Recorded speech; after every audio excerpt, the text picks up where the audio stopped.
Hi, everyone. I don't mean to stop the show real quick. We'll get to it in just a second. I just need to come on here and talk for a minute. So, this episode was actually recorded last week. We record Monday and Tuesday every 2 weeks so that the next week Jack can have his kids and he don't have to worry about anything with the show or whatever. So, it makes it easier for everyone to do that just to get 2 episodes done in 1 week. Due to recent events in my life as well as the lives of others that I know, I found it important to start this episode in particular, both to dedicate this to a friend of mine and to let you all know that there is someone out there. Don't be afraid to keep whatever's bothering you in. Speak up. Say something. There are people that want to listen and want to help when they can. I know that's hard to do because I've dealt with it and it doesn't feel like anybody's really there half the time. But there are. Even if it's just to talk, there are people there. I'm going to leave the National Suicide Hotline number at the very beginning of this episode.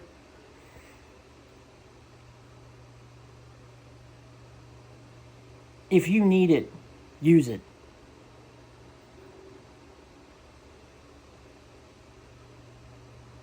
It's better than the alternative.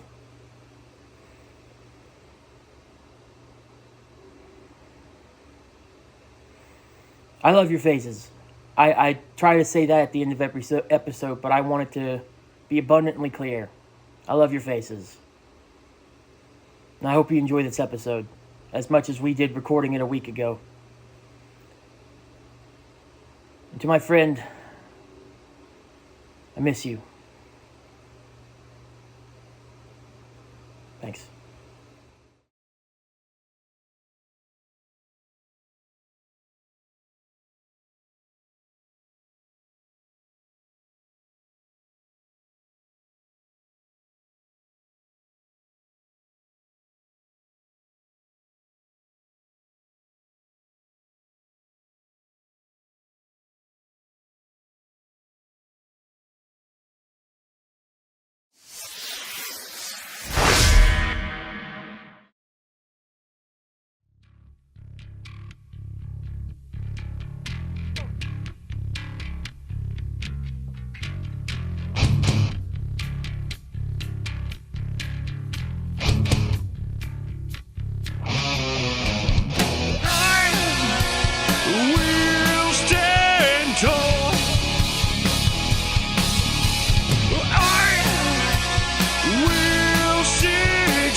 Sniffle. Can't stop sniffing.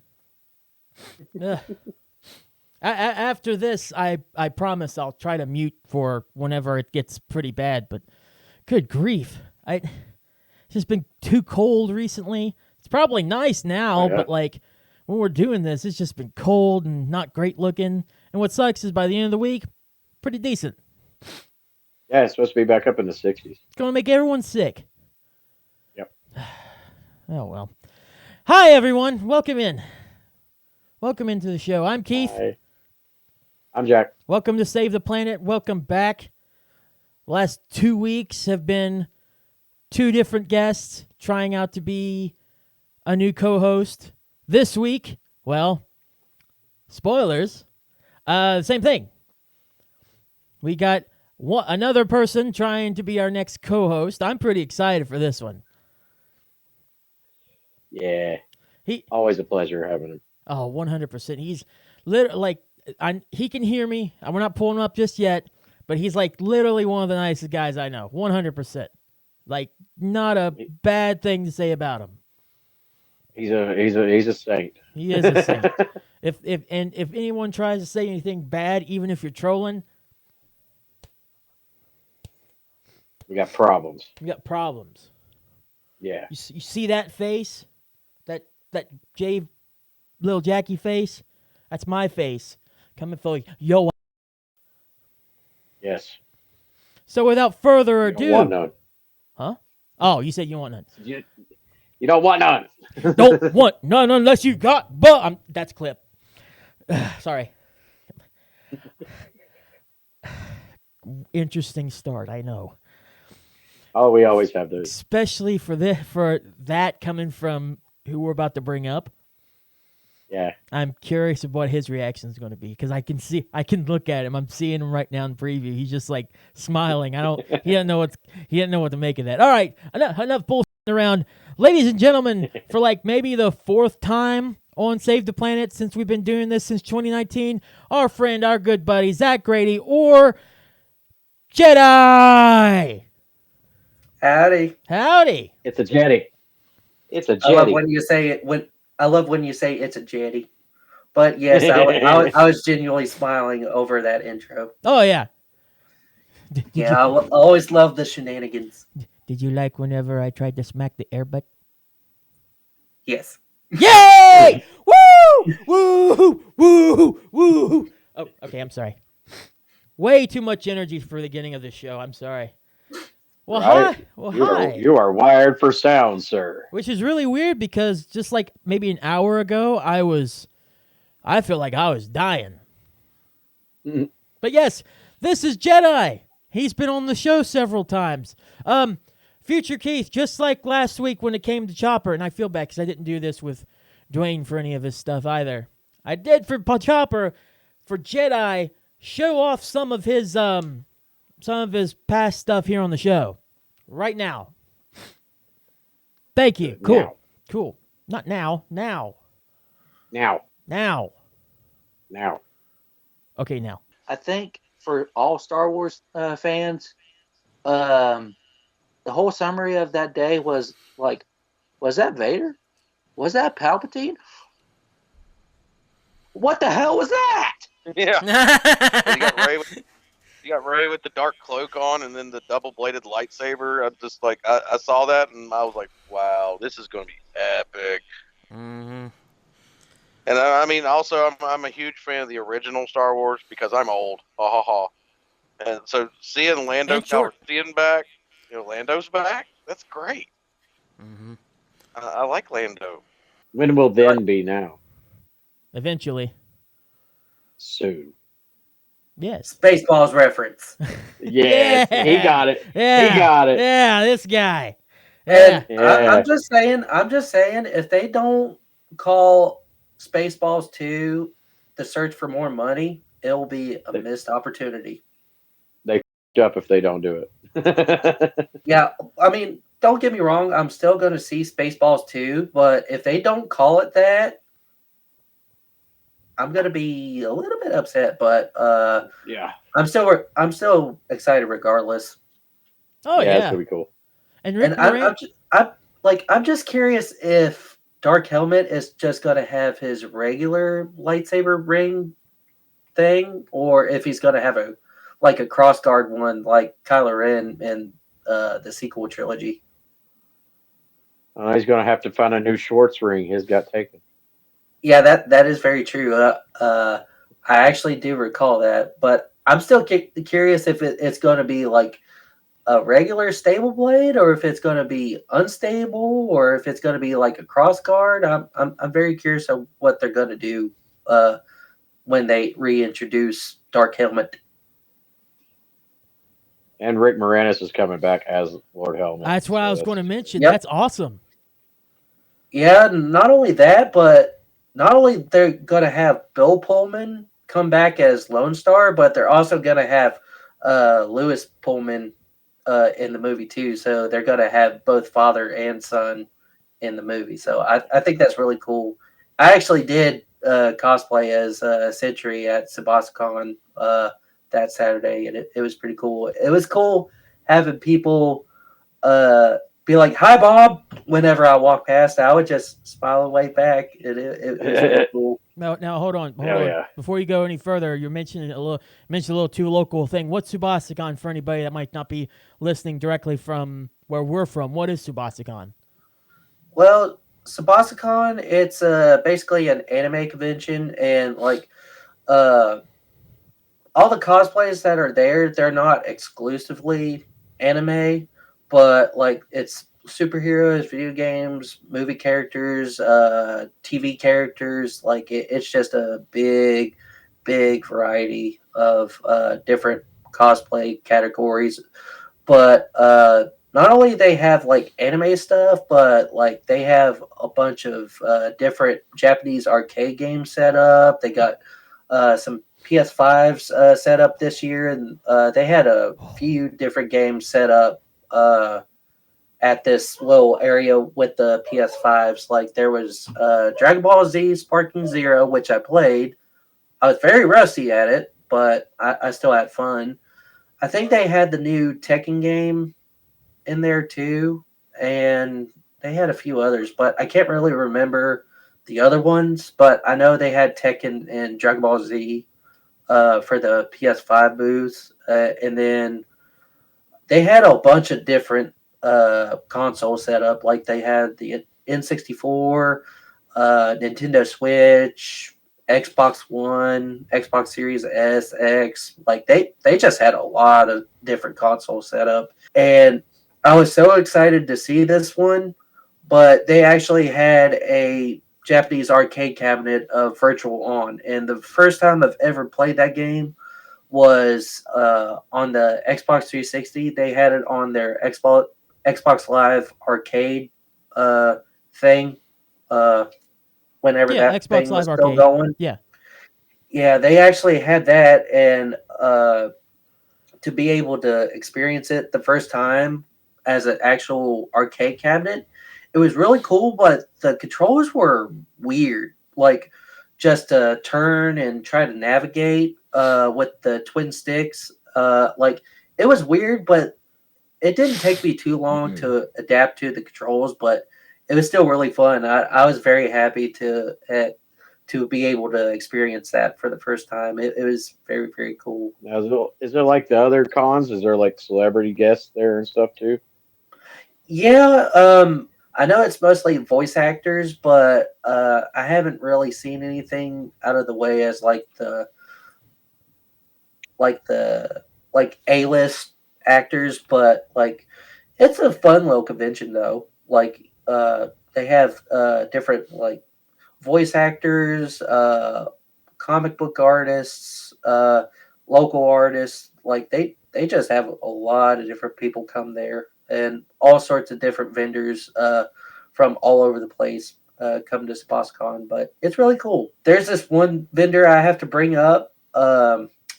It's called Wild Bill's, and they have some really good sodas. Like I ended up having a root beer flavor soda, vanilla, and black cherry.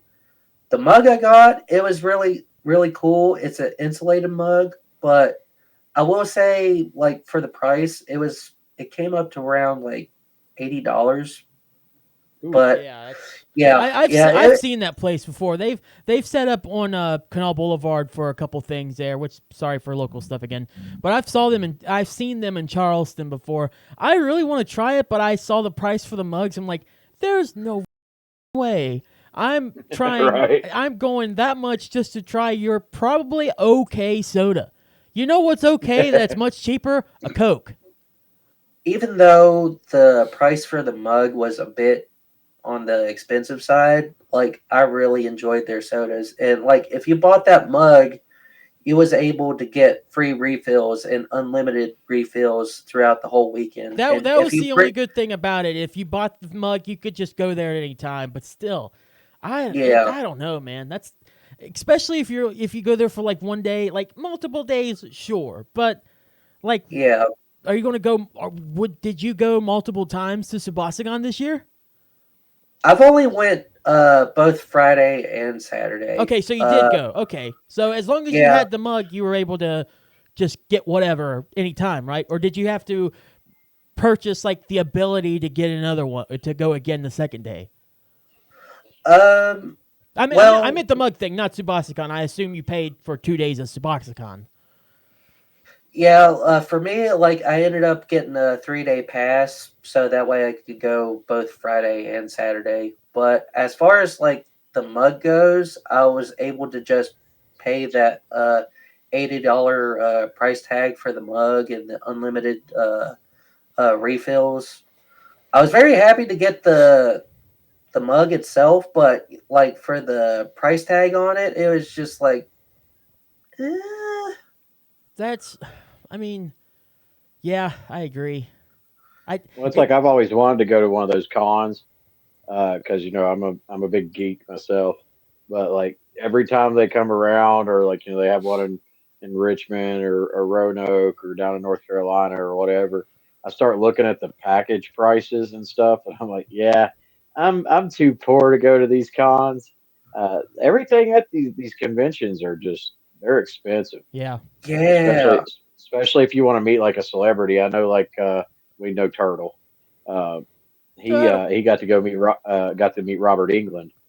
Who played Freddy Krueger, and yeah, he paid a pretty penny just to get his picture taken. That's just craziness, man. Yeah, like I was actually looking at some of the prices on GalaxyCon in Columbus, and like some of the prices that they have for like to get an autograph or a selfie with some of the celebrities, and like just seeing the price tags on them, I was just like, oh my It's god. nuts. And Yeah. as bad as things are in general now in terms of just people not getting enough money to do anything, some of these like I can understand if like maybe who's Sydney Sweeney, let's just mention her. If she wanted to charge something big, yeah, I totally understand. Someone else give me Chris Evans. If Chris Evans wanted to come into town, big price, sure, whatever, fine. But some of these like C, D list tier celebs, and you're charging out the for what you might be not worth. Let's be real. Yeah. Come on. I mean, for me, I'd love to meet Corey Taylor, but after hearing how much it cost, I'd rather just pay the exact same amount that I'd pay to meet him and go to like a big music festival and spend all weekend, seeing all kinds of bands. Yeah, because Because Slipknot it's about the same price. yeah, Slipknot is not as big as what they used to be, and seeing him Yeah. just because of what past glories or something, that's not worth it. I mean, like paying $200-300 to get a picture taken with Corey Taylor, I'd rather pay $200 or $300 and see 50 bands over a weekend. Right. I 100% Yeah. agree. That's like with like WWE raising their prices extreme. Like, it used to be how you could get a whole family in maybe for like $100-200. Now that's like cheap seats Oh yeah, for one person. I know when I took my son to SmackDown, and that was like 4 years ago. I think just for me and his tickets to get in for us, and I mean they wasn't like the best seats. They wasn't horrible, but they definitely wasn't the best. I think I paid like almost $400 for just me and him tickets. And you know what's That sad? don't include the gas and the food and drinks and the merch and stuff. The merch is ridiculous. $50 for a kid's shirt is just insane. And the sad part is the fact that wasn't really even TKO yet. That was still under Vince and all them. Just imagine how much that would be in for the same ticket now. Oh, ridiculous. Yeah, you're looking probably $1,000. John Cena's final match coming up in December is going to be like $13,000 or something like that for a front row seat. That's ridiculous. For a Saturday night's main event. It's not even a pay-per-view or a PLE or something like that. It's not even its own standalone thing. It's just a Saturday night's main event. Right. That's so insane. I get it's John Cena in his last match, but come on. And the thing is, there's people that will pay it. Oh, yeah. There's rabid fans that will pay out the for this stuff. And you know what? We can't tell you what to do with your money. 100% cannot, nor would I ever. But just like, do you have enough money for food? Yeah. If I That's got what the I money to wonder. pay that for a ticket to see John Cena, then I must have pretty good money. You must been Yeah. saving up since he started wrestling. Right. like Yeah. like the first night he came out against Kurt and attacked him. You must have been like, all right, I'm waiting for his last match. Yeah, I'm saving up because what I'm gonna regular set person can get $10 that? aside every week until his retirement. Yeah, you know? right. It's insane. Prices just in general are insane these days. Yeah, What's they are. the craziest? Maybe it was the mug thing. I don't know. But what was like the craziest price thing you saw at SubasaCon? Do you know right offhand? Maybe not. Maybe that wasn't your intention to see or whatever. But maybe you caught something at a glance or whatever, and was just like taken back a little bit. Do you know right offhand? I don't know. Like some of the swords that I seen, they were kind of on the expensive side. Like, there was a specific sword that one of my old work buddies he wanted. It's a Sasuke sword from Naruto, and I seen it. It was for like $80, but it turns out I had a little bit of a clarification. That was for the wooden version. The actual metal version of Sasuke's sword, it was like $200. I was like, yep, never mind. Yeah. No way. Like yeah, just some of them prices for the swords and stuff like that. It's like, nope. But I did see something pretty cool at one of the vendors that I was taking a gander at. They actually had some Japanese modded Nintendo 64s, and they actually had a original Super Famicom there, and some of the old Japanese ports of some of the well-known video games. Like, I know I've seen Street Fighter there. I think I've seen one of the Super Mario games for the Super Famicom, and I think, if I remember correctly, the guy was selling the original Super Famicom for like $120. That's not bad. Yeah, that's not bad at all. And like, I was just thinking to myself, I was like, do I want to walk out with a original Super Famicom, or do I want to save my money?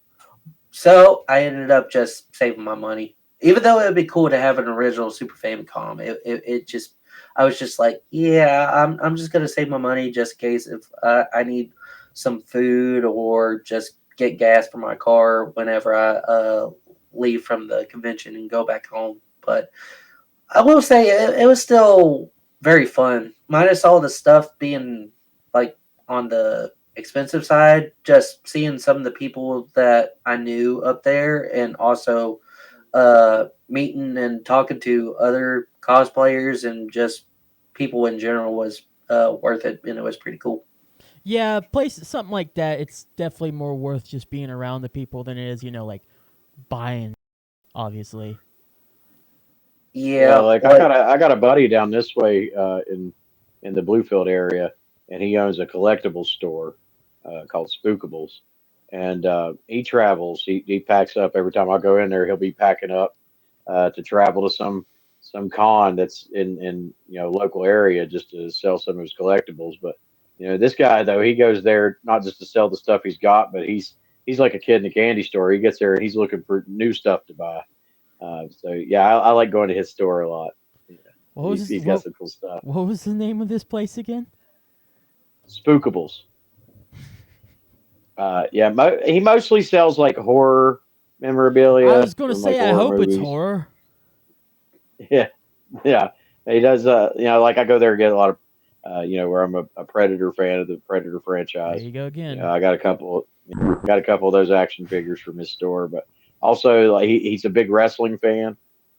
And with my son being a wrestling fan, we go to his store quite often to see what he's got in the bargain bin, because he's got a lot of the wrestlers still in packaging, and they're $30 to $50, some of them more. But then he's just got like little plastic totes, by the door that's just loose wrestlers that have no packaging for like $5 each. So I could take my son there and get him all kinds of cool old school wrestlers and stuff for like $5. It's awesome because I find wrestlers that he's looking for. You go to Walmart, they're just selling whatever's going on the shelves at that time. But go to his store, man. I've found myself all kinds of crazy. He's even got an Andre the Giant that's to scale with the other wrestling action figures he has. So he's lucked out at that store quite a bit. Jedi, I just thought of a store. Him talking about this random store or whatever that they go to. I just thought of one. I don't know if you've been to it, and I don't know if it's in the same place. There was a store like this in the Ashland Mall called Time Warp. Now they used to have their own place in like the town of Ashland or in the city of Ashland, but I think they moved into the mall after that one superhero creamery moved to the Huntington Mall. Mm-hmm. I don't know if they're still there. They were there when I was there a few months ago, but you should definitely go to Time Warp. Whenever you first enter, it's probably not going to be a place you're going to care for because there is a bunch of wrestling stuff. That would be a place you'd go to, J-Bomb, and me. There's a bunch of wrestling figures, a bunch of memorabilia behind glass and whatnot. Cool stuff, but you keep going further back into the store. There are so many video games. They got them in cases. They got them on the side. They got different kind of music and stuff in cases and whatnot. It's definitely a place that you should definitely go check out sometime, Jedi. That actually does sound like a pretty interesting thing. It sort of kind of reminds me of the Inner Geek a little bit. Like whenever you brought up all the wrestling stuff, like it just made me think of whenever we went in there and we seen all the wrestling figures in the very back on the back left corner. So that's sort of kind of what it made me think of, and like it made me think of the last time I was there. It was I think it was around June, July, somewhere around there. And whenever I went in there, they had like 4 lightsabers for sale, right? And so like they had Darth Revan's Black Series lightsaber, and it switched from red to purple. They had Rey's yellow lightsaber. They had Kylo Ren's lightsaber, which I already had, so I didn't really bother with that one. And he also had the Darksaber. And like I was just thinking, if only I had a few extra $100, I would be able to I would be able to walk out with both the Rey yellow lightsaber and the Darth Revan lightsaber. And the next time I came back to the Inner Geek, they was gone. All the lightsabers were gone. So I was like, well, crap. But now there's actually a few graphic novels that I've been after. I don't know if they've already released or not, but the two, well, actually, technically there's 3 I'm after. It's Absolute Batman, Absolute Superman, and Absolute Wonder Woman. Like, I know they have the single issues to the 3 of those, but I would really like to get the graphic novels to those 3. Huh. And I've been really interested in the Absolute Batman storyline because, like, some of the stuff that I've seen, like, with that particular series and what they do with Batman and, like, his rogues gallery, some of it's brutal and some of it is really, really messed up. Like, whenever, like, compared to, like, the regular Batman to Absolute Batman, like, it's like, oh my God.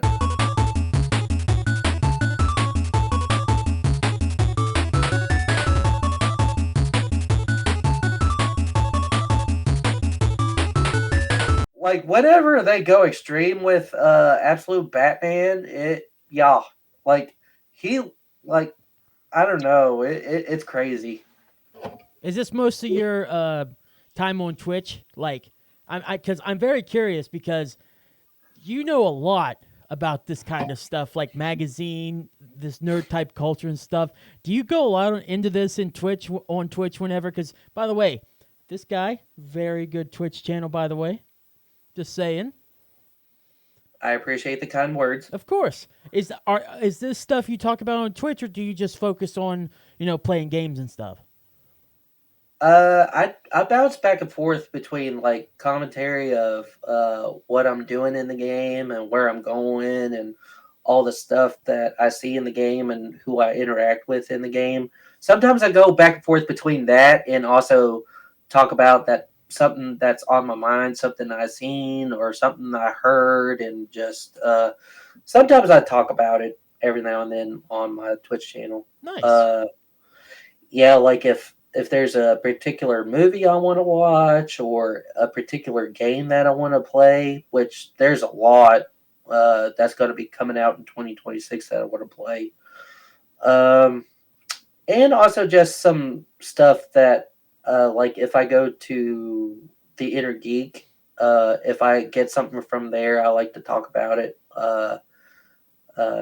Just briefly bring it up every now and then, but it bounces back and forth between just my interests and gameplay and what I'm doing and what I'm going to do next. By the way, anybody that doesn't know, whenever he mentions Inner Geek, the Inner Geek is a place in Huntington, West Virginia, that's basically all geek stuff and whatnot. And by the way, it has a full-blown TARDIS. It does. If they didn't have a sign that said "Do not touch," I'd live in it. I'm just saying. Yeah, it's got a full-blown TARDIS, a life-size Kenner Darth Vader action figure, and a life-size R2-D2 in there. It's really sick. Now, are those items for sale or are they just for display? Unfortunately, it's for display, but if they were for sale, I'd definitely be walking out with the R2-D2 and Darth Vader, and I would put it somewhere in my house. You willing to spend $10,000 for an R2-D2? Literal life-size replica? Because they'll probably sell it for that much, if not more. I mean, if I had that much money, probably. I was referring to J-Bomb, honestly, though. I was referring to him. Oh, if I had that kind of money, I would totally have a R2-D2 chilling in my house. All right, fair. Yeah, I would in a heartbeat, man, because that would be cool as It would be. I wouldn't just have R2. I'd have a 3PO to go with it. Yeah, they every also... time somebody walked past them, I'd be like, "Those are the droids you're looking for." Hey, nice. Yeah, not only they have those, but they also got like a life-size Velociraptor in there and a standee of a Power Ranger. Mm-hmm. And the specific Power Ranger is it's a Ninja Storm Power Ranger. I'd take the Raptor. I'd have the Raptor like standing in my yard, just freaking people out when they drive by. like it's been a minute since I've been inside Inner Geek, but I'm pretty sure they also have an alien in there too, somewhere. I see. Like if Just thought of a joke. Keith's been to my house. I don't know if I had the sign up when you was here, Keith, but you know how I got the fencing all the way around my house. Yeah. Like right by the driveway. I think Donna gave me the sign, but it's a sign that says "Danger, High Voltage," and I mean it's an actual real one. It's metal with the rubber rings and stuff. Yeah. And I hung it up out there. So yeah, if I had a Raptor, I'd put it like right by that sign. Good reference. And nobody would come into my property then, you know. But so we're talking about your Twitch now. That's something that you've begun and grown since the last time you were on here, and we're this far into the show and we haven't even asked you like what you've been doing since. I know with other than the Twitch thing, what have you been doing since the last time you were here? Well, since the last time I was on here, I think the last time I was on here was like 2021. Yeah, it was 2020, somewhere around there. Because I remember the last time I was on here, we was talking about Spider-Man: No Way Home, and it was before that movie released. The whole Sony Disney deal, I just kind of I'm just like, I don't know. Now, did they say whether or not they're going to stick with Tom Holland? Oh yeah, Tom Holland's very dedicated to being Spider-Man. He said he will play Spider-Man for as long as possible. I love him as Spider-Man. He's a great Spider-Man. I like Tom Holland too. I think he's my second favorite to Tobey Maguire. I love all three of them. I love Tobey Maguire. I love Andrew Garfield. I love Tom Holland.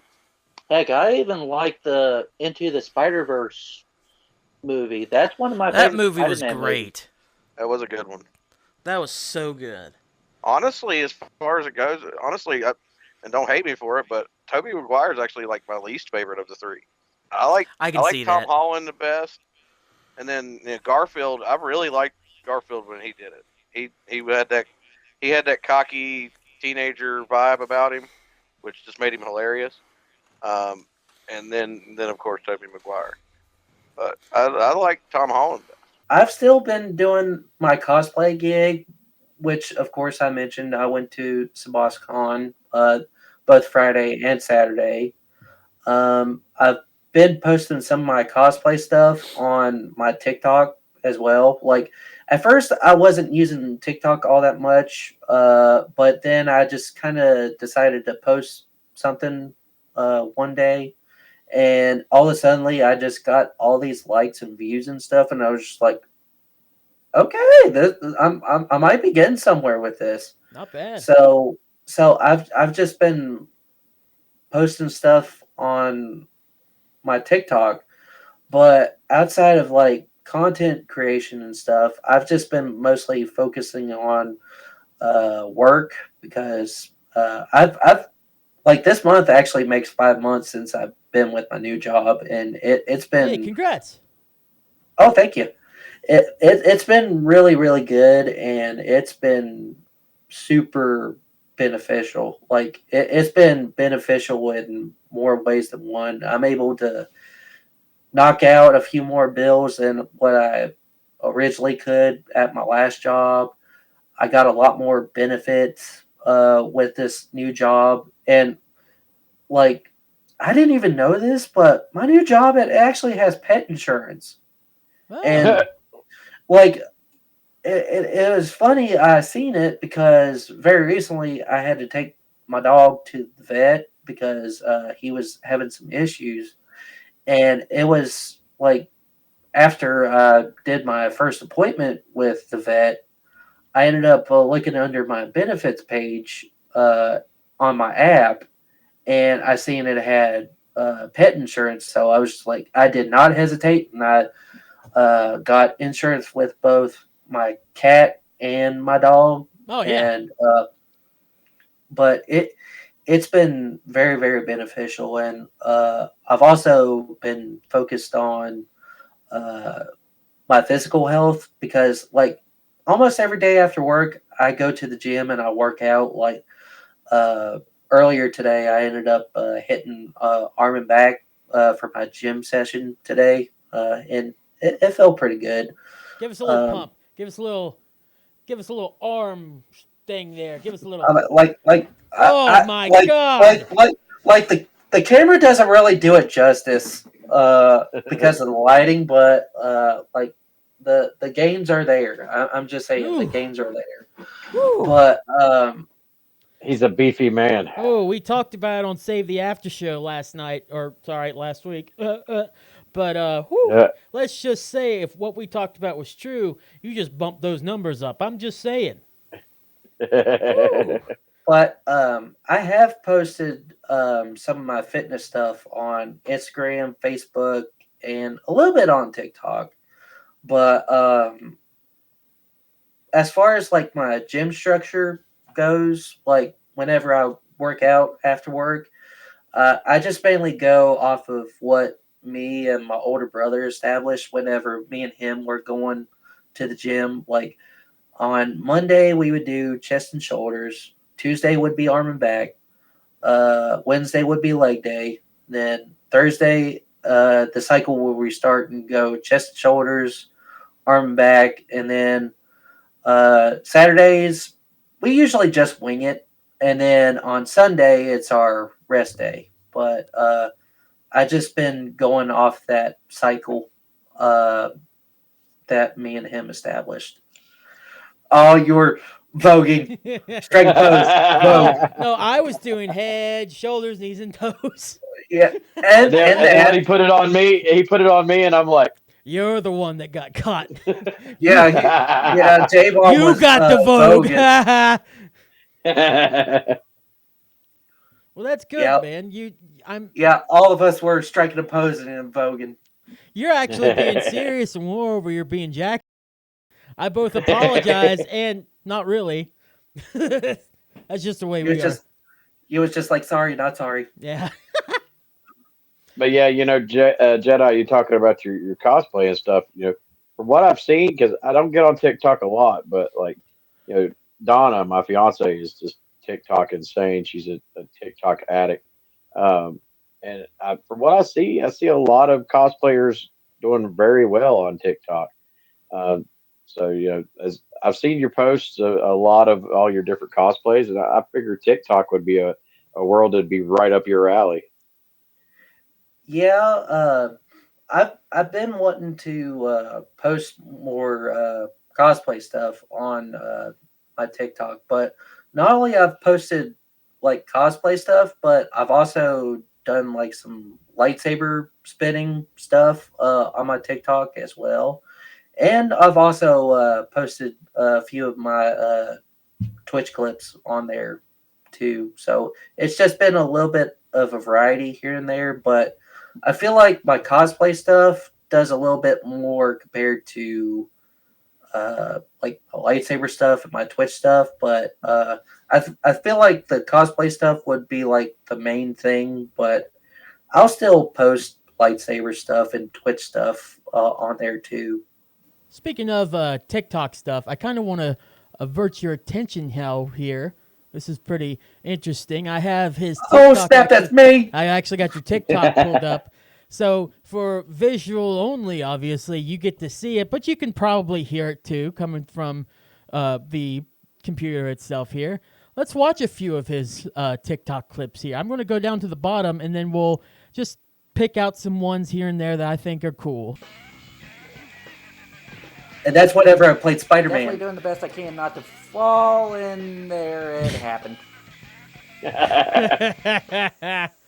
Just because you got hit. Like I was so bummed out whenever that happened. Like I was literally doing so good, and I think I was facing one of the lizard creatures, and that was in the sewer level. I just got knocked right in there. I wasn't trying to fall in, but it just got knocked right in. And it's just like, and yeah, pretty much. Yeah, that is true. I actually had an edited version that one of my Twitch friends did. His name is Birdo.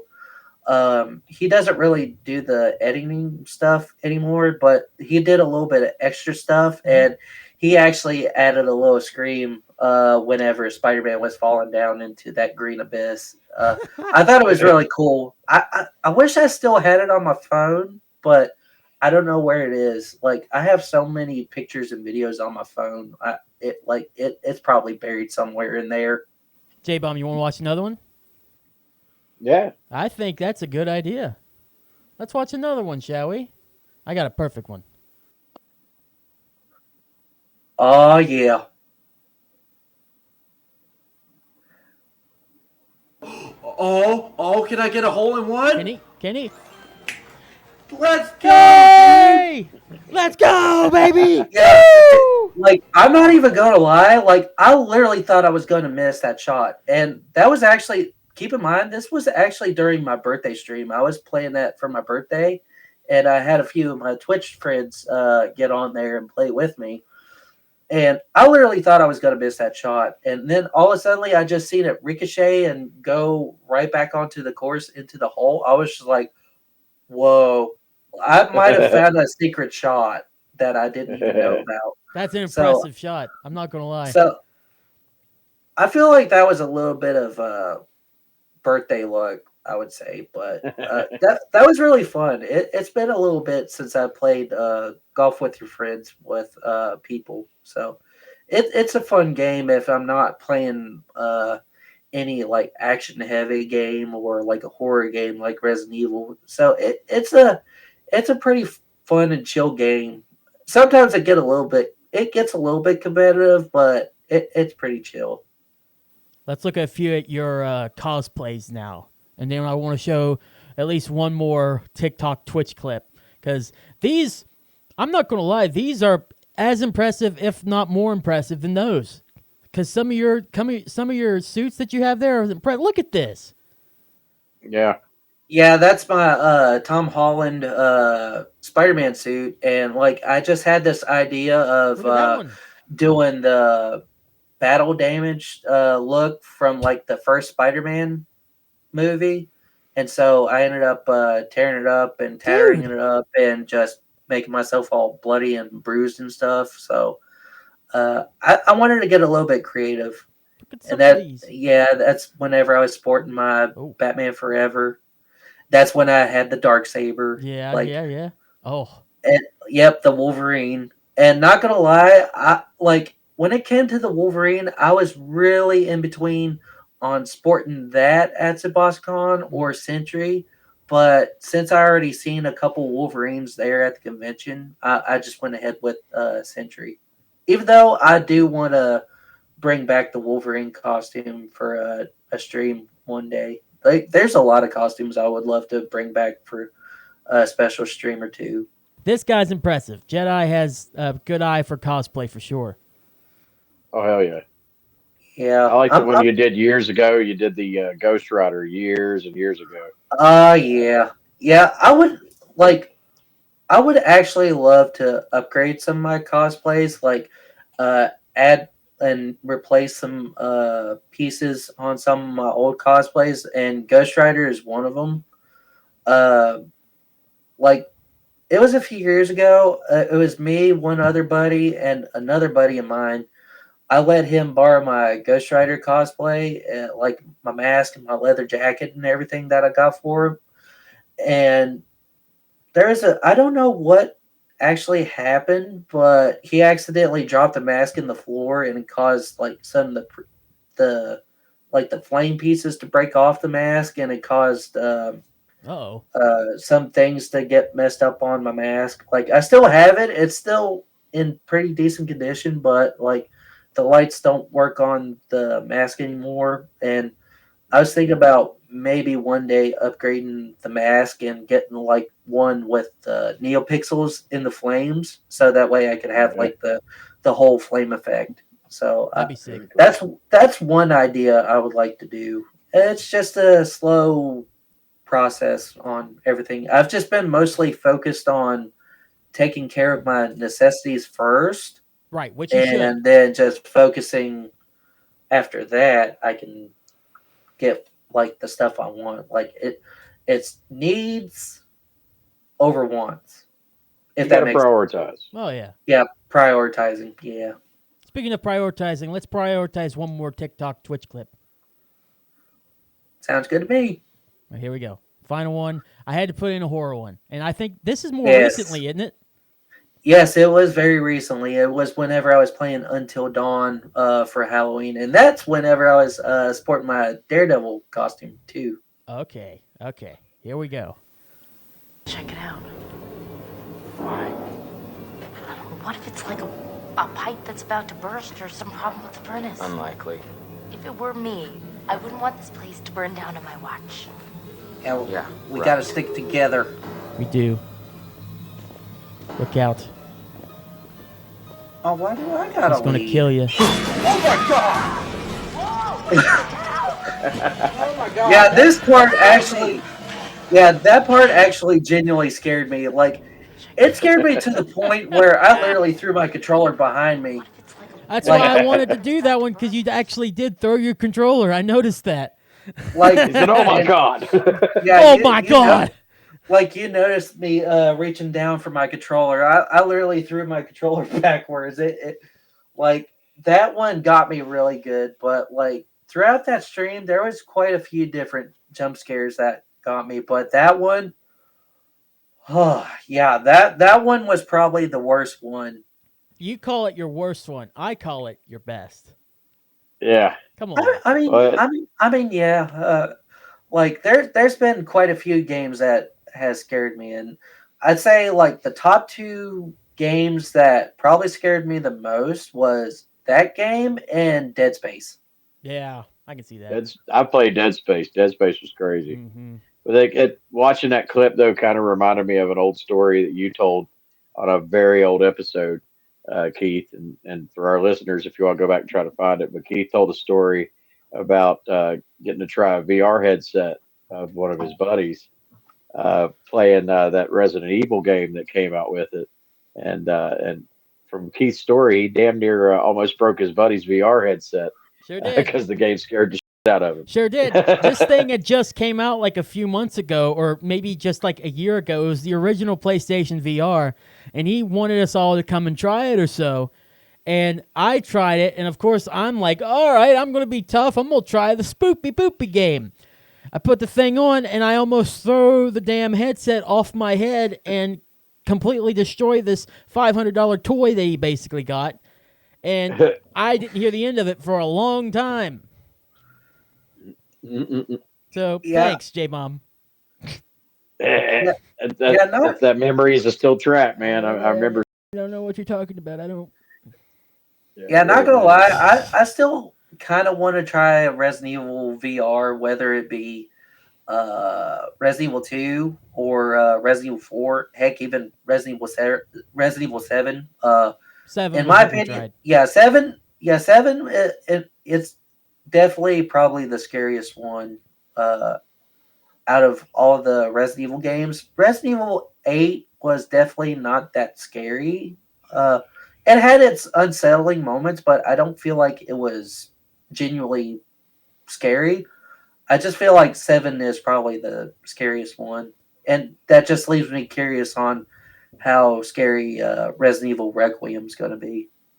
This is probably a topic I could have talked about on OMO sometime, but I never really thought that Resident Evil was a scary game. I never thought those games were that scary. I understand why people get freaked out by them because of zombies and infected or whatnot, and then there's certain angles from the original games, the cameras that just cause something to come out of nowhere. I can totally, like Mr. X or something popping out of nowhere. I understand it, but honestly, those aren't really scary to me because you get plenty of ammo. Even if if you play the limited version, you still kind of are equipped like a. They're not that scary. Now, that is also the fact that I like the ripoff of Resident Evil that became Silent Hill. I like Silent Hill a lot more. I think it's a lot scarier, both just in game and total as well as psychological. I think it's just a scarier game. But I never really saw Resident Evil as a whole really scary. Am I crazy thinking that? Because I know 1 and 2, I know the internet saying, yes, you are! But yeah, 1 and 2, the first 3. I mean, we even brought this up last week when we had Chopper on. Yeah, was talking about our 5 favorite video games, and Resident Evil was in my list. Those first 3 Resident Evil games had a ton of jump scares. Mm-hmm. That if you hadn't played before and didn't know it was coming, it would mess with you. I remember back in high school, I think it might have been Nemesis. Me and a buddy was playing Nemesis, and he'd never played it before. And getting to hear that dude scream like a girl was enough proof that the games can get a little scary. Well, that's the thing. Jump scares don't freak me out. They're not scary to me. They make you. No, that's why you want damn near throw VR headsets and stuff. Because jump scares don't bother you. I didn't say they didn't bother me. I say they didn't scare me. No, they bother me because it's a sudden, Yeah. Yeah, they freak me out for a second, but when I'm done, I'm like, oh, there's no substance to it. I think that's why I like Nemesis, because with Nemesis, it had the jump scares, but then knowing that Nemesis was going to pop up anytime, and then there was levels where you knew you couldn't take the guy. Every time you tried to stand and fight Nemesis throughout that game, he would kill you. Yeah.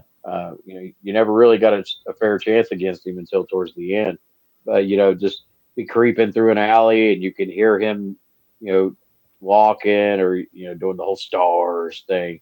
it got creepy as far as I'm concerned. Well, in contrast to Silent Hill, in particular, just the first 3 or 4 of them, while that one might show up, there's times where you're hearing voices and you're hearing feet that are around you and you don't know where they come from, but nothing pops up.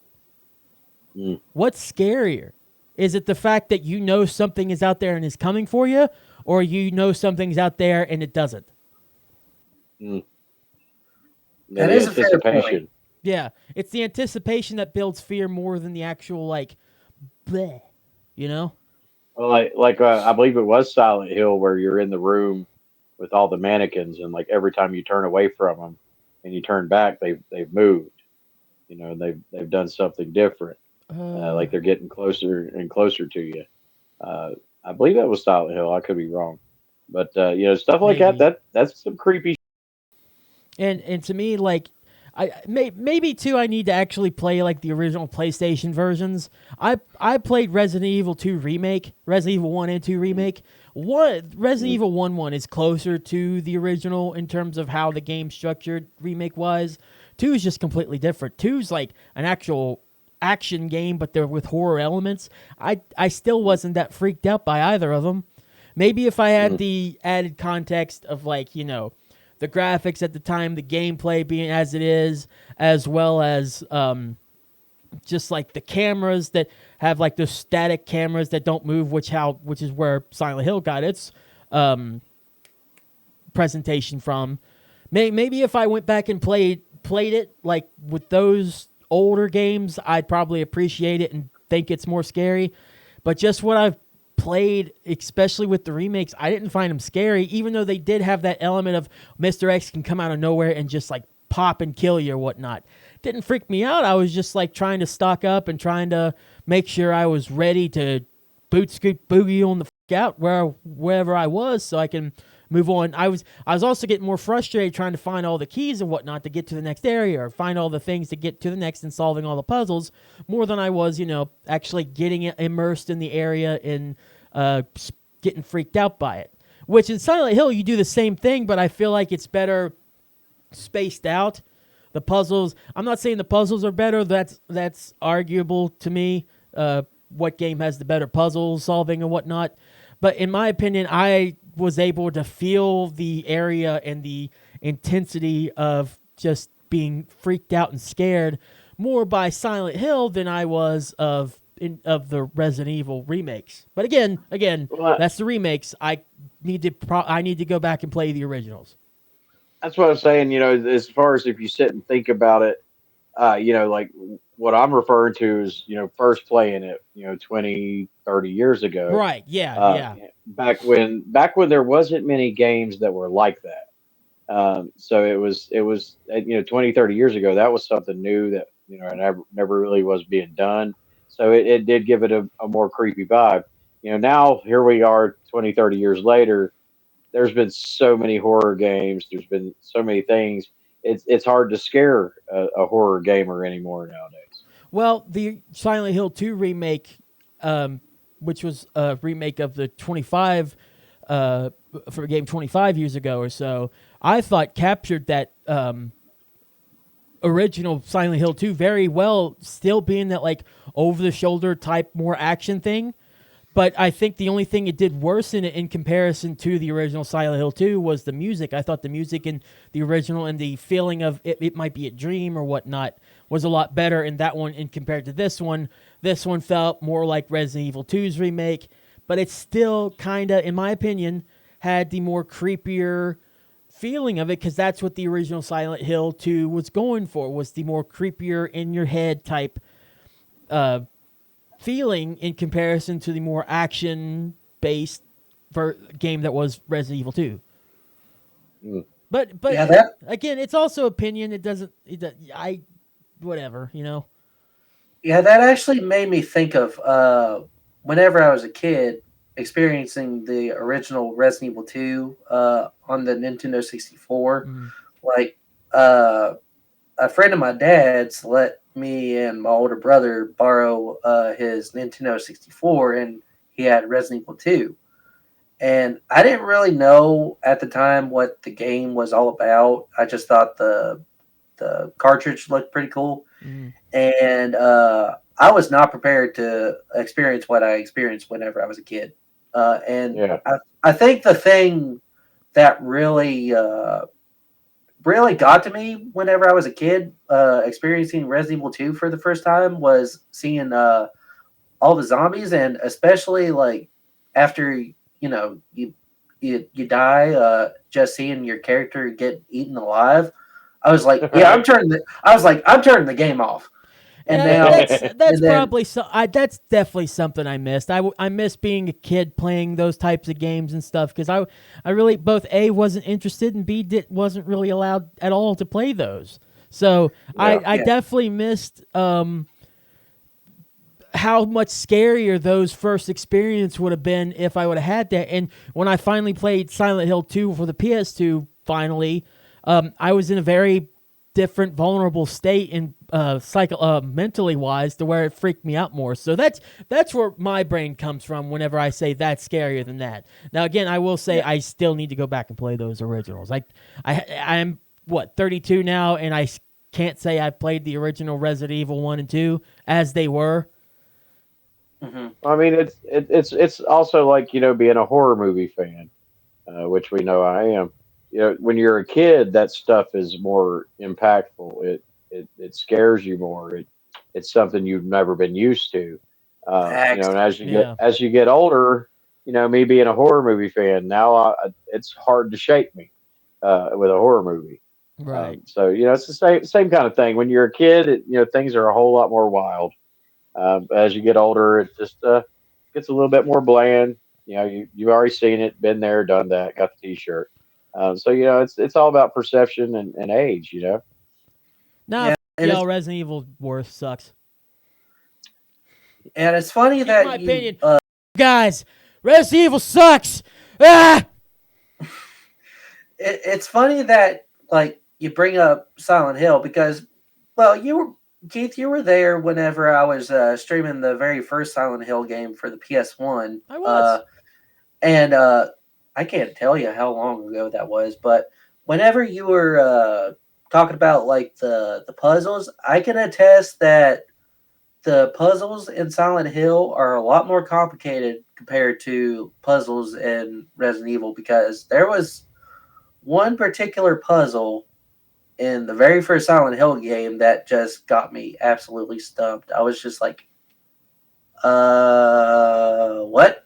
And it was just at that point that where I got stumped at, I just kind of was just like, yeah, I should probably give the game a break. The first one's pretty rough when it comes to that, yeah.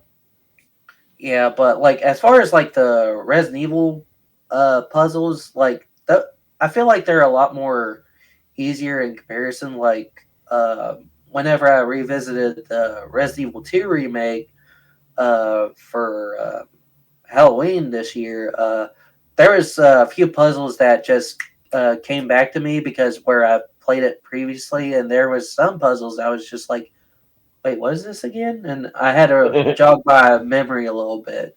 So I was trying to basically remember it from whenever I played the Resident Evil 2 remake previously, and also like the past few times I've played the OG Resident Evil. So I was just sort of like, okay, that's that.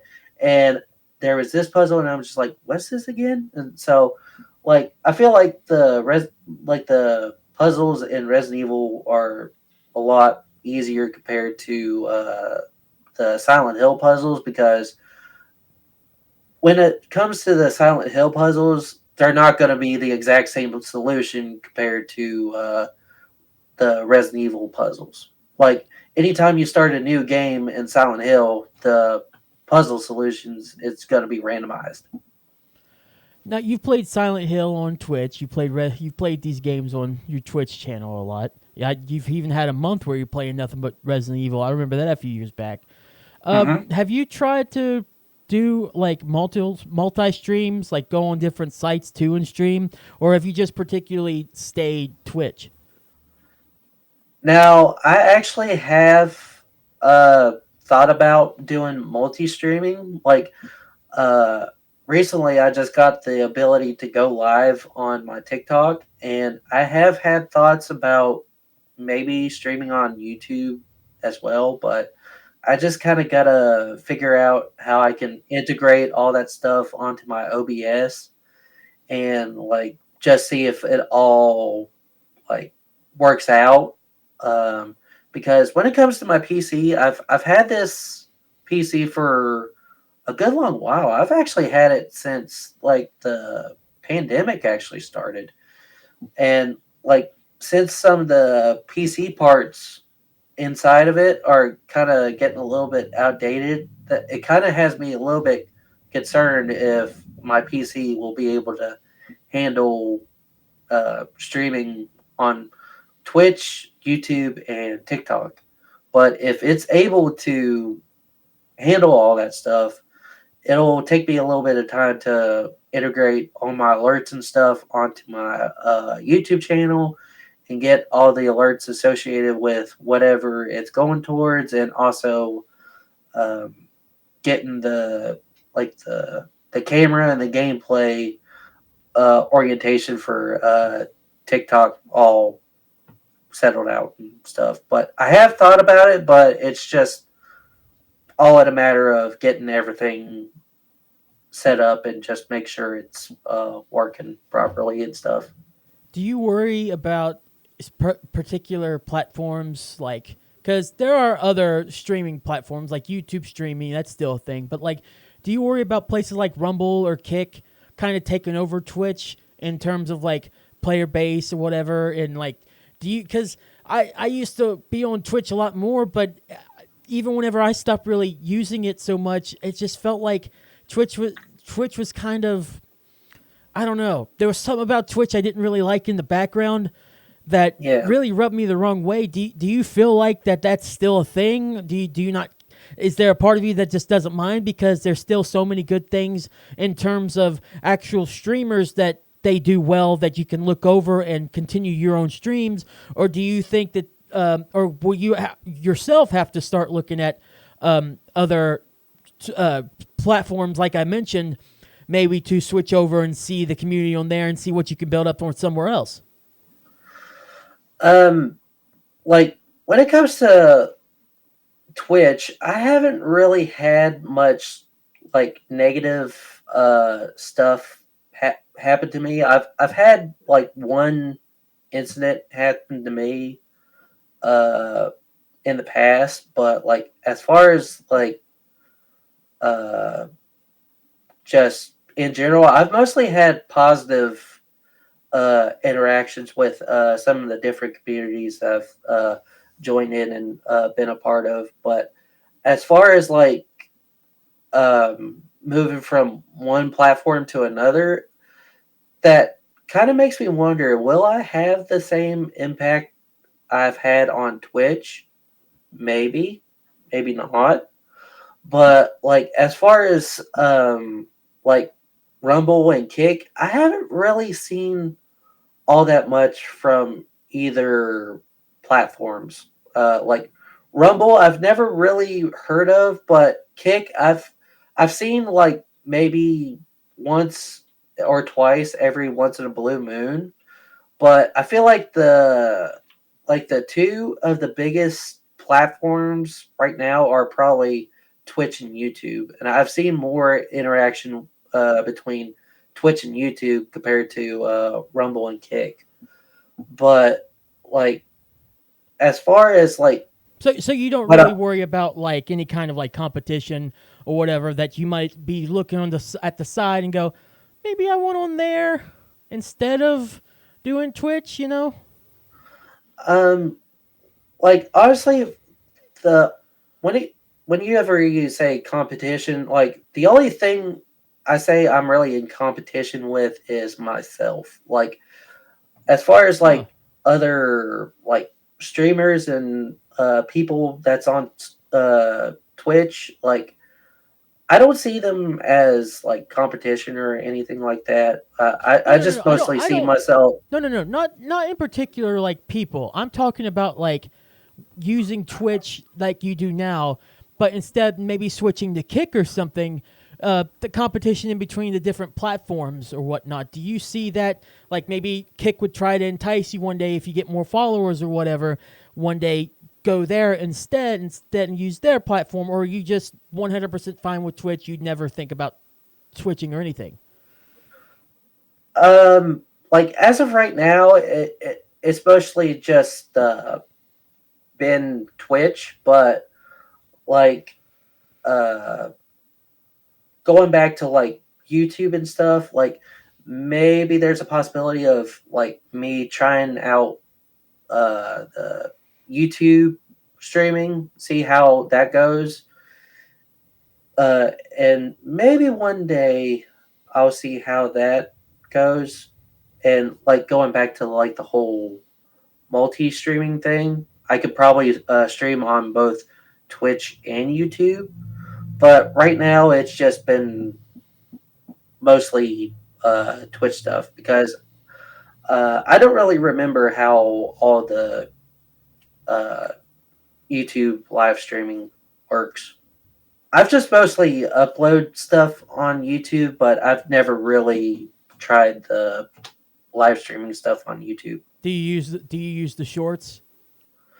I actually have used the shorts. I've posted a few of my Twitch clips on there, and I've posted a couple of lightsaber clips on my YouTube shorts too. So I've like it's been a little bit since I've used it, but I have used Twitch shorts, or not Twitch shorts, but YouTube shorts before. Interesting, because I know we do pretty decent in terms of short YouTube shorts. I was wondering if maybe you also too, if you like get a bigger following on the shorts there, get more people to look at you, or I'm assuming TikTok's just fine too. Like I've had some interaction on the YouTube shorts, but I've definitely had a lot more interactions on TikTok. I gotcha. J-Bomb, how much do you usually use any of these? Like YouTube, do you use YouTube a lot? I know you said Donna's addicted to a TikTok. Not really. I may watch some Facebook Reels from time to time. But no, I'm still more of a, if I got the spare time, I might play a game on my phone or play a video game or watch a movie or a TV show. So yeah, still not taking me over. I started a TikTok and have yet to make the first damn video. So yeah, it's just going back to Jedi talking about prioritizing. I just haven't really made time to get into anything like that. Yeah, and stuff like that, you really have to take time and effort to put into things for sure. Oh yeah, and I mean like just watching Donna with TikTok. It's about like watching a drug addict. She'll start on some TikTok stuff, and she calls it going down the rabbit hole. Next thing you know, 45 minutes has went by. She hasn't spoke a word, and she'll look at me and she'll be like, "Okay, I'm done," and I'll just look at her and be like, "No, you're not." No, that's called brain rot. Yeah, and then like 30 minutes later, she's like, "Okay, I am done this time," and I'm like, "No, you're not." And another 30 minutes passes by, and she'll finally put the phone down. So I've watched her slip into these rabbit holes and just be completely silent for like 2 hours, and I'm like, I'm just sitting here, I'll play my video game or whatever, but yeah, she's just lost. Yeah, you could probably set the house on fire around her, and she would never even know it. What's the longest you've been on TikTok there, Jedi? As far as like TikTok goes, I just mostly use it to post content onto my profile. I haven't really used it in terms of like scrolling through and just watching all the different TikTok videos on there. But I feel like the thing I use about 99% of the time is YouTube. And it's mostly whenever I get home from work and I'm just resting and taking it easy. I usually pull YouTube up on my TV, and I'm relaxing and just trying to find a video to watch on YouTube. And what I mostly watch on YouTube is either movie reactions or like a video game retrospective or like a music reaction, like something in the in long form. You know what I mean? Like something that's like an hour or two, maybe a little bit longer. But I usually have something from YouTube pulled up on my TV, like if I'm resting with my dog, or if I'm doing my dishes, or if I'm cooking dinner or whatever. I usually have something from YouTube pulled up on my TV. With like YouTube where it does have certain shows, um, like if I'm on YouTube, I'm either watching movie trailers or I'm a big fan of the Hot Ones. Where they just Yes. they interview celebrities and eat the hot wings. I actually even got one of the Hot Ones hot sauce sets a couple of years ago, and we did the Hot Ones challenge here at the house. I love spicy food, and then them interviewing celebrities that I think is cool. I'll always watch those kind of episodes. So yeah, honestly, I probably do watch more YouTube than I think about, just because of the Hot Ones. Yeah, J Bomb, it's funny that you bring that up because very recently, um, there's a YouTuber that I watch. Her name is Alien Senpai. She actually did like a Hot Ones challenge. She did it simultaneously on both her Twitch channel and her YouTube. And what you was talking about just made me think of that. And I honestly wouldn't mind trying the Hot Ones challenge. Like it seemed like it would be really fun, but I feel like at the end I would probably regret my decision, and I'll be like, whenever Ryan Reynolds and Hugh Jackman was on there, I have a feeling I'll probably got to be like Hugh Jackman biting into a napkin, be like, like, like it's like I need a cup of water or like a big old bucket of milk to dip my head in or something. But like I think it would be really fun. But I feel like in the end, I'm probably gonna regret my decision. Yeah. Well, when I bought the sauces, it was me and Hot Rod actually sat down and did the Hot Ones challenge, and I'd already done it already. But me, I love spicy foods, and I like to challenge myself on spicy foods, and I do pretty good. So I'm not dying as much as everybody else, but on the inside, I'm dying. I'm just really good at hiding it.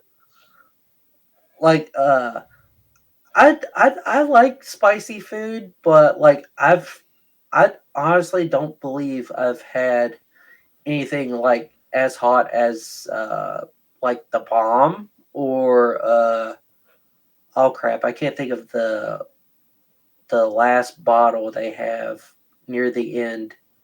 I can't think of the name of it, but I don't think I've had They anything change that them. hot. Yeah, they change them with every season. The bomb always stays, but they change the other sauces each season. But yeah, the bomb will hurt you. It's not meant to be food. It hurts. It doesn't even taste good. It burns. I do think it would be something fun to do, and also Well, just eating chicken, like yeah. literally eating a whole bunch of chicken wings, so it'd be worth it. I plan on getting another batch of the sauces at some point. They're expensive, which is why I haven't bought them again. Uh, the sauces I bought got lost when we had the hurricane and lost power for a week, so I had to throw them all out. But I do plan to get another set, and when I do, we'll have to get you down here to bomb shelter. Me and you'll go through the gauntlet. Yeah, that would be fun, and also like to do the spicy ramen challenge that people do. Have you ever seen those? The spicy No, ramen challenges? no, I haven't seen those. Yeah, I've seen a few people that has done the spicy ramen challenges here and there, and apparently they're pretty hot from what I've seen. Like it's literally hot to the point where like your nose is dripping. Uh, Now, I've had food that has came to that point to where my nose is literally dripping, and I'm just like, yeah, I'm gonna need a little while to recover. Once I get to talk about food, like I just start to get hungry, and I was just like, "What do I want to eat?" You know what I told you Right. not to talk about? What? What? Do you know what I told you not to talk about? Maybe. And you talked about it. Maybe.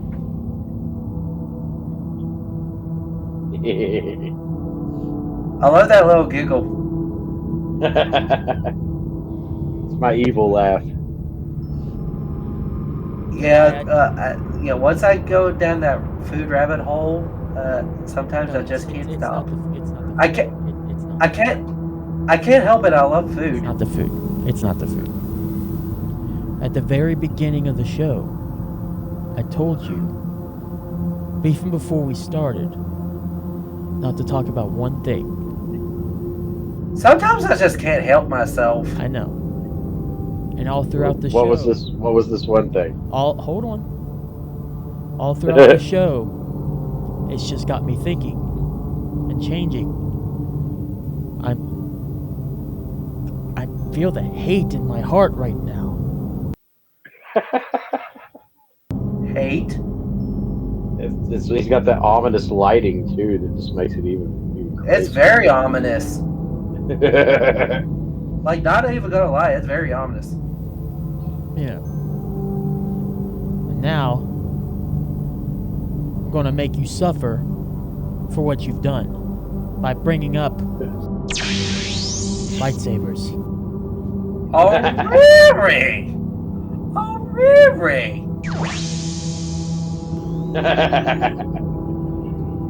Oh, yeah.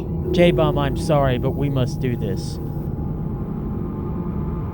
I'll referee it. Oh, really? We got a lightsaber duel for the first time on here, I told you at the beginning not to bring it up because it would bring out this hate in me. Well, to quote Obi-Wan Kenobi, I will do what I must. Then you must do it.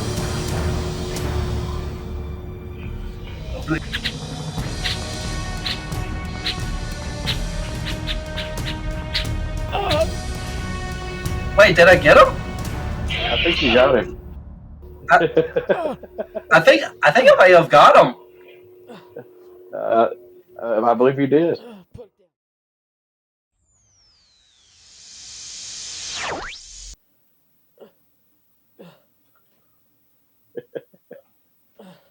Yeah, I'm not gonna lie, that was actually kind of cool. Oh, and he's got the Darth Vader hilt too. It's the Episode 3 version.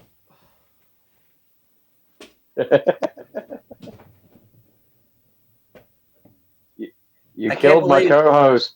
I can't believe Keith was going to the dark side. I can totally believe that. He's been going that way for a long time. He was literally going to the dark side just live on stream right now. Yeah. And now he's dead. Uh-oh. Maybe I could use the Force to heal him. Maybe. Maybe there's a chance that I could heal him and he'd see his way back to the light. Oh, that's a naughty finger. That's a naughty finger. That was great. Yeah, that was a very, very naughty finger. Yeah. But maybe there's still a chance. Someone go full screen while I change my lighting. I don't know how to do that. Jedi, Yeah, plug your Twitch right now while I fix things up. Oh, well, I guess it's my turn to talk. Okay. Well, for those who want to follow me on my TikTok, it is Zachary Grady 96, which is all lowercase. And also, as far as when I TikTok goes, I've been posting that like more often than I usually do, and it's also Zachary Grady 96, all lowercase. But if you go to the search bar, make sure you put a little underscore in there, and you should probably find me with my lightsaber in the picture.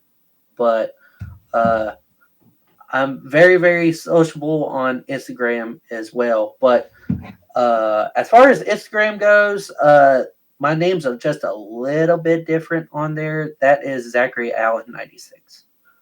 But if you want to catch me live on Twitch, I'm mostly live on both Fridays and Saturdays at 6:30 p.m. Eastern Standard Time.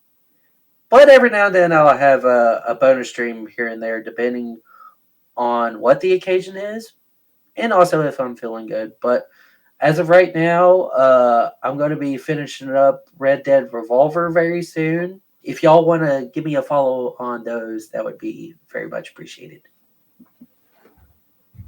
Got all the fun stuff going on over there. Hell I like it. I like it.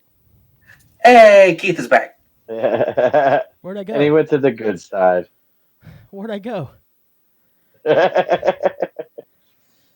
Duality, I'm sensing.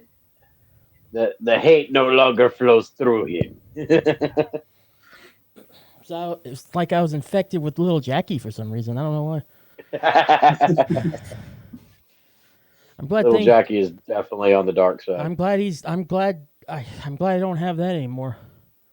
It was weird. Tell me that. Yeah, tell me that's got to be clipped. Oh, got to. Yeah. Yeah, tell me that lightsaber duel was got to be clipped. Yeah, I think it will. Keith has been very epic with his editing skills since we came back. So I can't wait to see what he does with that. Yeah, definitely not going to be using Star Wars music because I want to get paid for this episode. Yeah, right. Yeah. Hey, before we continue that thought, I'm going to go ahead and do some plugs and stuff because we're getting close to the end here before we go. By the way, I think that was fun. That was fun. That was a fun episode. It was fun. I think there's potential there with more bits like this, Mr. Jedi. I agree. Yeah, not only you can see me do more shenanigans, but I'll whip out all the lightsabers, including this one. I like the dark saber. So yeah, since I got the dark saber, technically speaking, I rule Mandalore. If you start whipping things out in front of us, we're going to have to be exclusively on Patreon. You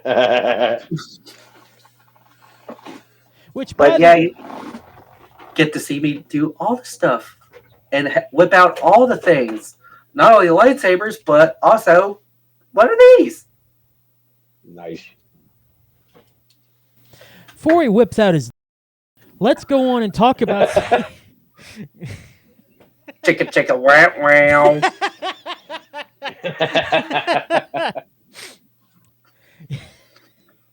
Bless you, Jedi. You're the best. Right. All right, so we're going to continue this. Which, by the way, you'll join us for a little longer on the after show, right? I hope so, but don't whip anything more out right now. I don't think I can take it. Of course, I'll join in the after show. Okay, good. Especially before my bedtime because I still got work in the morning. Yeah. I got it. Tomorrow is my Monday. It's great. Yeah. He's like, yeah. So before my Monday, you get to watch the after show. Save the after show. Live streams may be a thing for us in the future, just like Jedi. But for now, you can see more of us on Save the After Show because it's finally back on Patreon. For $5 a month, you get full access to all STA episodes from years ago, from a galaxies far, far away to present day, here and now, where we just do an extra 20, 30 minutes, just off the cuff talking, can pertain to what we talked about here, which we're probably going to have a lot to talk about here. Oh, trust me, we got a lot. As to what's going on next week, which we'll see, just a lot of stuff to talk about and just a lot of stuff that I'm going to probably say again because I like reiterating myself multiple times in a promo. But if you don't want that because it's $5, that's totally fine. For just $1 a month, you can listen to STPP uncensored, uncut, complete from the beginning to end. So all the side stuff, all the setting up you might have missed, or maybe you didn't see here and there, maybe you didn't catch something, you can watch it all completely uncensored for just $1 a month. You also get the video version of OMO on my own podcast with me, talking about more video game news and culture. And you get your name shouted out on the podcast. By the way, Donna, once again, thank you so much for being our first and right now only $5 tier member. J-Bomb, thank her again. Yeah, she's representing. Indeed. So once again, if you want your name shouted out on here, plus STPP Uncensored and Uncut, and OMO with video, just go to patreon.com/STPP with Jack and Keith. That's patreon.com/STPPWJACK, letter N, KEITH now. More tiers will be added into the future. Again, $5 tiers also get you access to all that stuff, as well as access to STA. Speaking of OMO, real quick, this week's episode is up right now. Episode 7, I believe. I think I could count right. Hopefully you enjoy. Let me know. That's kind of in the future. That's kind of in the future. I'm in the past. So hopefully it kicks ass. That is also a Angry Video Game Nerd reference, by the way. So I hope you catch that. So go check out OMO on my own podcast. That's my video game podcast. Sound only for right now on Spreaker. And on Patreon, you get the video version. So, pretty cool. If you want it free, you just have to deal with the audio. If you want to see my luscious face. What are you giggling at? Nothing. I'm just happy to be here. I'm just a happy camper. We're not judging at all. I hate it here. Go to Spreaker and look up On My Own with Keith. That's my video game podcast. Go listen to there. And yeah, now I gotta finish up this show with these two. I mean, these great people. Don't look at me like that. You know what you just giggled at. Stop making me at it!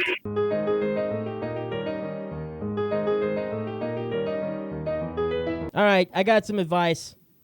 It actually makes sense this time. I won't have to use any of our guests' advice. It's mine. Mine.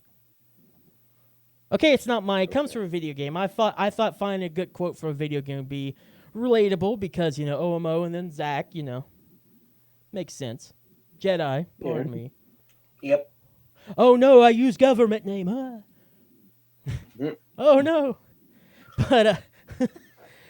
So the advice that I'm giving comes from Sister Calderon, which sounds like Alderaan, which is very weird because it sounds like Dramon, Digimon, Digital Sisterion. monsters.